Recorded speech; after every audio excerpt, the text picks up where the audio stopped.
Hi welcome to my channel అండి. So ఈ వీడియోలో ఏంటంటే సెకండ్ ఇయర్ ఫిజిక్స్లో వెరీ షార్ట్ క్వశ్చన్స్ అనమాట. చాలా important questions. So chapter wise questions చెప్తానండి. ఎగ్జామ్ పాయింట్ ఆఫ్ వ్యూలో మనకి ఏది చదవాలి ఏది చదవకూడదు అనేది మీకు ఒకసారి చెప్తాను చూడండి. సో ఈ వీడియో స్కిప్ చేయకుండా వాచ్ చేయండి. చాలా ఇంపార్టెంట్ వీడియో. ఓకే, రేపు ఎగ్జామ్ జరిగిన ఏపీ సెకండ్ ఇయర్ వాళ్ళకి మనకి 13th ఎగ్జామ్ ఉంది కాబట్టి మీకు చాలా హెల్ప్ అవుతుంది, చూసుకోండి.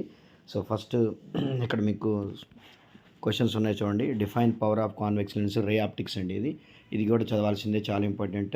సెకండ్ క్వశ్చన్ కూడా రే ఆప్టిక్స్లో ప్రాబ్లం. తర్వాత థర్డ్ కూడా రే ఆప్టిక్సే. ఫోర్త్ కూడా రే ఆప్టిక్సే. ఫిఫ్త్ రే ఆప్టిక్సే. What is hypermetropia, myopia and what is the dispersion. తర్వాత ఇక్కడ 7th వరకు చదవండి, 1 to 7. Okay, 1 to 7. 8th one మనకు లేదులేండి, అది వెయిటేజ్ కాదు. ఓకే, సో ఈ 1 to 7 పర్ఫెక్ట్గా ఉండండి. ఖచ్చితంగా మనకి ఒక క్వశ్చన్ గ్యారంటీగా వస్తుంది. ఓకే, అలాగే నెక్స్ట్ ఇక హౌ మెనీ, ఇవన్నీ ఛార్జ్ అండ్ ఫీడ్స్ అండి. అక్కడ నుంచి లేదండి, 11th వరకు లేవు. నెక్స్ట్ 12th వన్ నుంచి చదవాలి. మూవింగ్ ఛార్జెస్ అండ్ మ్యాగ్నెటిజంలో 12th వన్ చదవండి. Important advised experiment. తర్వాత 13th distance between ammeter and volt meter. అలాగే 14, 15, 16 అప్ టు 17 ఇవన్నీ కూడా మూవింగ్ ఛార్జెస్ అండ్ మ్యాగ్నెటిజంలో క్వశ్చన్స్. ఓకే, సో ఇవన్నీ ఇంపార్టెంట్. అలాగే ఇక్కడ చూడండి, మనకి what is the magnetic moment aside with a solid, ఇవన్నీ చదవాలండి. 19th, 20. ఓకే, మ్యాగ్నెటిజం మ్యాటర్లో క్వశ్చన్స్ ఇవన్నీ కూడా. సో ఇవన్నీ ఇంపార్టెంటే. మళ్ళీ 23 వరకు చదవండి అండి. 24 మనకి లేదు, 24, 25 లేవు, చదవకండి. అది ఎలక్ట్రోమాగ్నెటిక్ ఇండక్షన్లో మనకి 2 మార్క్స్ రాదు. 24లో 25, 26 ఇవి అవసరం లేదు మనకి. 27, 24 to 27 మనకి క్వశ్చన్స్ అవసరం లేదు. ఓకే, నెక్స్ట్ ఇక్కడ చూడండి. నెక్స్ట్ 28 అనేది ఇక ఆల్టర్నేటివ్ కరెంట్ అండి, ఇది చదవచ్చు మనం. 28, 29, 30 ఇవన్నీ ఉన్నాయండి. ఇవన్నీ ఇంపార్టెంట్ క్వశ్చన్స్, ఇవన్నీ ప్రాక్టీస్ చేయండి. ఆల్టర్నేటివ్ కరెంట్ చాప్టర్ అన్నమాట ఇవన్నీ. నెక్స్ట్ వచ్చేసి సో చూడండి, పవర్ ఆఫ్ ట్రాన్స్మిషన్, ఈ ప్రాబ్లం కూడా ప్రాక్టీస్ చేయండి. అలాగే నెక్స్ట్ ప్రాబ్లం.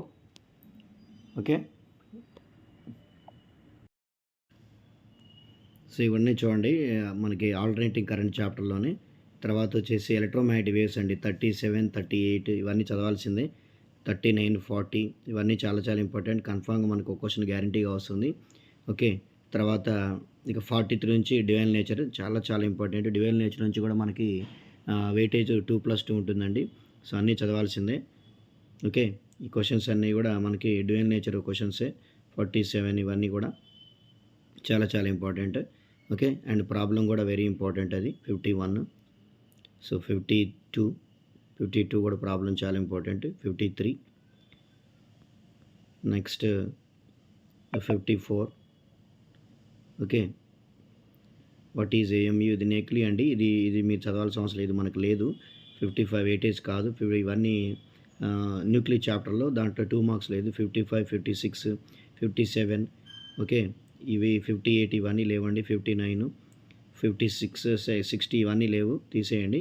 అండ్ 60 మనకి 61 నుంచి చదవాలండి. 61 నుంచి సెమీ కండక్టర్ డివైజెస్. ఇక 61 నుంచి అప్ టు అన్ని క్వశ్చన్స్ మనం ఇక్కడ ప్రిపేర్ అవ్వాల్సిందే. ఓకే, ఇక్కడ ఉన్నటువంటి కనిపిస్తున్నాయి కూడా మొత్తం చదవండి.